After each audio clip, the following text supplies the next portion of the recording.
A Yum delivery boy is fired from the restaurant he works in for making and delivering food for a disabled woman after closing time. Before we continue, please take some time to subscribe to Dailydose, like and share this video with your friends. It might brighten their day and inspire them to do good. Also keep watching because an important lesson awaits at the end of the video. Justin Gordon came back from his last delivery late. By the time he let himself into the restaurant, everyone else was long gone. The kitchen was clean and empty and the lights were off. Justin sighed. He knew the manager, Mr. Kelso, was going to complain yet again that he was late and he should have been quicker on his deliveries. This was Justin's first job and he was doing his best. He went to the lockers and was changing his clothes when the restaurant's landline rang. Justin hesitated. He wasn't supposed to answer the phone, but it could be his boss, Mr. Kelso. So he picked up the phone and said, "Gourmet goulash, may I help you?" "Hello," said a woman's voice on the other side. "I'm so glad you're still open. I wanted to order some dinner." "Oh," said Justin. "I'm so sorry, ma'am, but the kitchen is closed." "Couldn't you make an exception?" the woman asked. "I've just arrived from a long trip and I have no food in the house. I was really looking forward to some of your chicken paprikash with the yogurt and coriander salad." Justin hesitated for a moment, then he said, "Ma'am, we'd be happy to oblige an old customer." He wrote down the woman's name and address and headed for the kitchen. Fortunately, Justin was an excellent cook. In fact, his dream was to become a chef. But since his father had died, he and his mother had been struggling to make ends meet, and he couldn't afford to enter the expensive culinary academy. Justin quickly had the pot simmering and bubbling away while he started chopping up the coriander, mint, and cucumber for the yogurt salad. As soon as the food was ready, he dished it out into the appropriate containers. He wouldn't have time to clean up the kitchen if he was to deliver the food quickly, but he decided to come into work extra early the next morning. He hopped onto his motorbike and headed for the customer's address. When he rang the doorbell, he was surprised to see a woman in a wheelchair answering the door. "Good evening," Justin said. "Special delivery from Gourmet Goulash." The woman was delighted. "Thank you," she cried. "Hold on a moment and I'll get my purse." "It's all right, Mom," Justin said. "It's on the house. I hope you enjoy your meal." Early the next morning, Justin was at the restaurant and the first thing he did was to pay the cost of the woman's meal into the till. Then he started cleaning up the kitchen. He was nearly finished when Mr. Kelso walked in. "What do you think you're doing?" he screamed.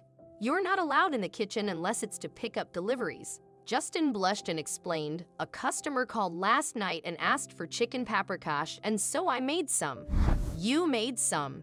Kelso screeched, enraged. "You're not the chef. You violated every rule in the book. You're fired. Clean out your locker and come back tomorrow to pick up your check." Justin was close to tears. He needed this job badly, but he knew that he had broken the rules. There was nothing he could say. He went to his locker and got his personal things. He was going to have to tell his mom he lost his job. The next morning, he came to the restaurant for his pay. He went to Mr. Kelso's office and knocked on the door before he walked in. He stood by the desk while Mr. Kelso wrote out his check and ranted at him. "I can just imagine the health code violations," he said angrily, "and the food was probably terrible. We've lost the customer for sure." "But sir, I just wanted to help the lady," Justin tried to explain. "She said she was a regular customer. I thought it was important." "I don't care if she was the president," Kelso screamed. "I pay the rent and the electricity. I'm the one who decides what's important."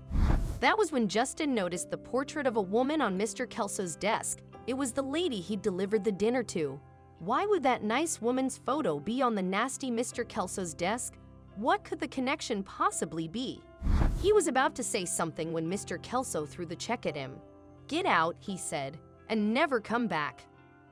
Alan Kelso was furious. His mind was full of the dreadful consequences that could have followed Justin's breach of protocol, and that evening when he went to dinner at his mother's, he told her all about it.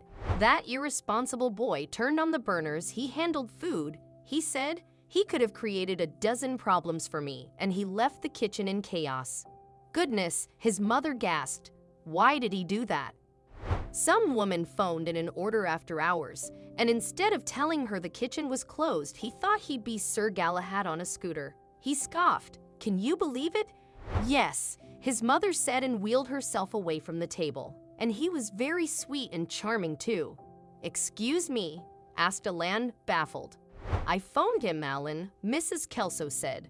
I came home from my trip and there was no food in the house even though I'd asked you to do some shopping for me. Kelso blushed. I'm sorry, Mom. I had a dinner party. I forgot, he confessed. Well, I was hungry, Mrs. Kelso said. So I placed an order even though I knew the kitchen was closed. I wanted to know if you still held to the same customer service tradition that your father and I founded that restaurant on.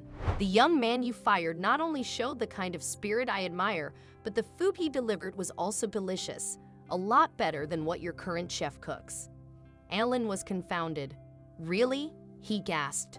I had no idea. And you know what? Asked Mrs. Kelso. He wouldn't let me pay for dinner. He said it was on the house.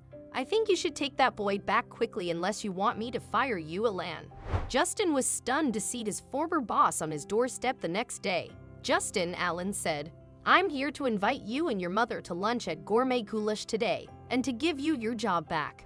That day, Alan, Mrs. Kelso, Justin, and his mother had a lovely lunch. Then Mrs. Kelso asked, Justin, where did you learn to cook like that? My father was a chef, Justin explained.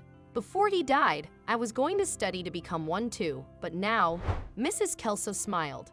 Well, I love the food you cooked for me and Gourmet Goulash is taking you back as a part-time assistant chef on the weekends. Part-time? Asked Justin, bewildered. I thought, oh, it has to be part-time. You'll be too busy, exclaimed Mrs. Kelso, because I'll be paying for your tuition at the Culinary Academy starting next semester.